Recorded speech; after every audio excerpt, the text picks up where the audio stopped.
Well, it's a beautiful summer's morning over Cardiff City Central Station, and I'm thought to document this little journey, since I'm going to document the rest of the coming year.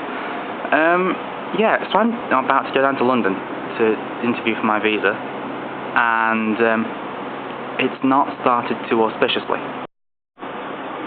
So basically, here's how my morning's broken down so far. Wake up at 4 o'clock, incredibly groggy. You know, get ready, shower, make sure I've got everything. Try to update my iPod, so I've got plenty to listen to on this interminable train journey. And then my iPod goes and wipes itself, which is fun, you know? Oh, it's a sign of things to come. Sorry, I just had to wait for that train to pass. So on from that, realised that my train was supposed to leave at 40 minutes past 5. Come out of the house and realised it's 10 past, so sprint for the train station, and just as I'm pulling up out there, what do I see but the first Great Western train to London Paddington pulling out of the station. Yeah. So, I'm going to jump on the next one, and hopefully they won't charge me too much extra for a new ticket. But, I kind of feel like I'm stuck in a Dr. Pepper advert now. Really, how much worse can the day get? Oh, fuck, I said it, didn't I? Ugh, touch wood, touch wood, touch wood. Be fine. I hope. Must admit, a bit nervous. Not really had the best relationship with train conductors in the past. So when I asked them to excess this ticket up, to however that much may be, kind of worried about how much the United States is going to cost, even with a rail card. You're not helpful, dude. Shut up. Sorry. Hopefully you can still hear me over that. But the last time I was travelling, and I didn't have a rail card, and I had to accept the ticket up, forgot my rail card at home, very stupid, £11 journey meant to be, from Sheffield to Cardiff, and it ended up, he nearly tried to charge me £70, which I didn't pay, of course. Thankfully there was a random stranger who was exceptionally kind, and if you're watching this, which I know you're not, I thank you profusely, who bought me a new ticket for a lot cheaper, and I managed to make it back to uni okay. That wasn't a good night, so I'm hoping that it's not going to be one of those times, because I don't think my heart can take it. It's bad enough that I'm not sure this train I'm about to get on is going to get in at the right time. It's okay. Breathe. I'll be fine. It's okay. Hey, at least I look swish while failing miserably. I'm hoping that gave you the full impression. But yes, suited and booted, so it was the best way to impress the surly government officials. Here goes.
Due to the unique security properties of the American Embassy, can't take my lad in with me, so excuse this short interlude.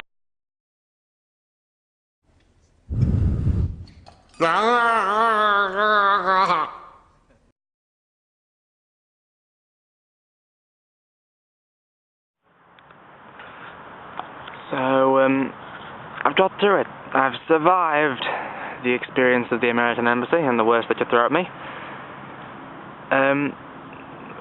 So yeah, it was it was an experience for sure. Yeah, sorry about that. I just got attacked by a random marauding dog. You know, as you do. Probably my fault for sitting in the middle of the park, but fuck it, I'm tired and this spot is incredibly comfy. So yes, while I'm basking in what's left of the sunlight, let me relate to you a tale of adrenaline, horror, and quite a lot of boredom as well. I get to the embassy, and it's like, well, after figuring out the labyrinth of the London Underground system, I swear that the labyrinth of Crete has nothing on it. Seriously. So after puzzling out that and figuring out my Jubilee lines from my central lines and all various colours in between, get to the embassy, 8:30 on the dot. I was quite proud of myself, really. Not, you know, punctuality and me have always had a tenuous relationship. So to get there smack bang on 8:30, that's a proud achievement. But yes, so there's already a pretty big queue outside the security checkpoint, and we're going to have to do the normal things. I've already left all my electronics, including my camera, back in Paddington, but now I have to take all the metal stuff off, so that's my belt, my watch. Thankfully, decided to wear skinny jeans today, so they weren't hanging around my ankles as much as I feared. Not as much as some people in the queue, at least.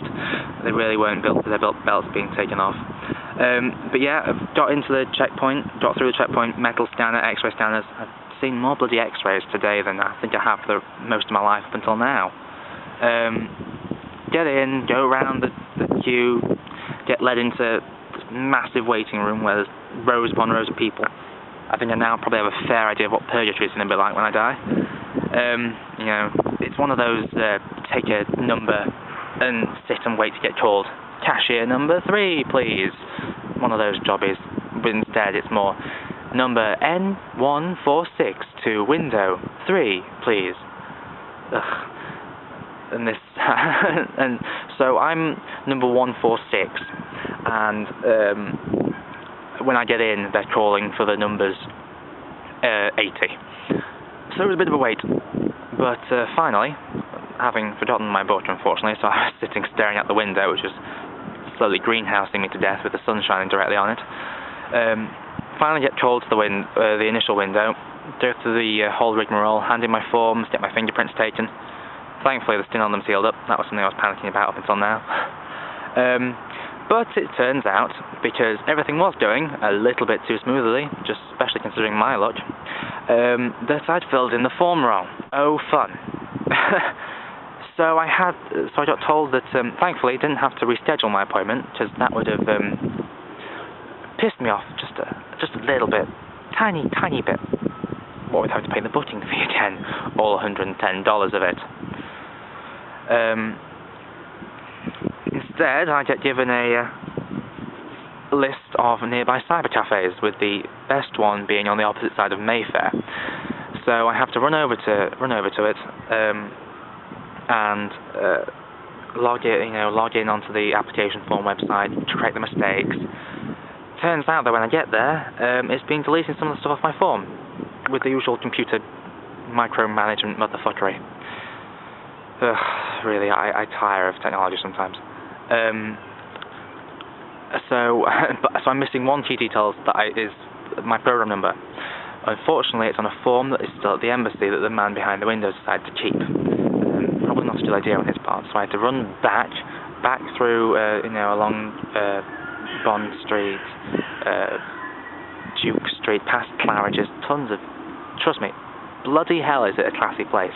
I've gone past Gordon Ramsay's restaurant, 3 5-star hotels, limos, guys in top hats, shops dedicated to private aircraft. I kid you not. Seriously, you really can't tell around here that there's been a recession, at least not around that particular area. So run back, get the form, go back out again, go back to the cyber cafe, which is about a 15-minute walk away, log in again, fill everything out, fine, submit, signed, wonderful. Go back, This is the 4th time I've now gone to the security checkpoint, having to queue up each time and get searched. You'd think they'd figure out that I've got nothing explosive on me. Go in, talk to the man, finally. Hand in my forms, it's all good. And at this point I settle myself in for the long haul, because I'm told to sit back down again and wait for the interview. Although it seems that my particular guy behind the window has taken, I don't know, maybe felt sorry for me, because I was looking probably a bit peachy at the time. What with my 3 hours sleep, I'm pretty much running on fumes. So he walked all my stuff round to the interview, to the interview windows, and got called up within like 15 minutes, really. And this is meant to take about 3 hours, normally.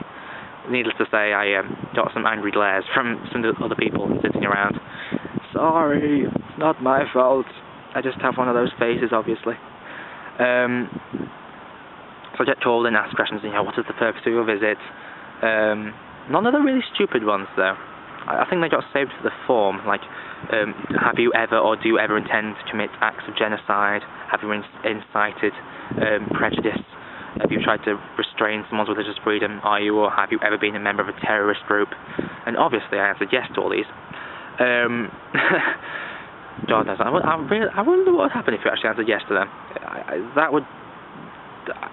don't even know. Presumably you'd come round and you'd get cock-slapped by the Secret Service or something. I think that's how it works. But yeah, so she calls me round, I answer all the questions, and sort of 5 minutes later, yep, you've been approved for your applicant for your visa. So, woohoo! Thank God, that's all over. I think I may have not believed her when she said that first time around. I was like, I'm sorry? Really? So fast? Huh. Okay, right. Not going to look a gift horse in the mouth. Especially around here, because I'll probably run into Camilla. So, I was just like, stop her, get out, before they change their mind. And so after running back to get my luggage back from Paddington and sorting myself out, I came here. So let's head for the greenery and relax a little bit. So yes, this is the beautiful Kensington Gardens.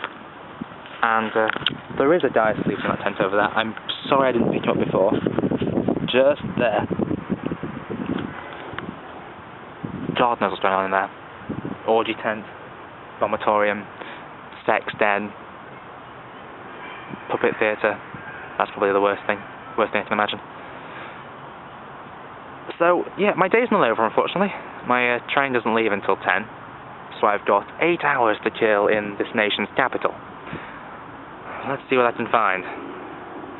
Knowing my luck, I'll probably run into one of those kettling operations. Wish me luck.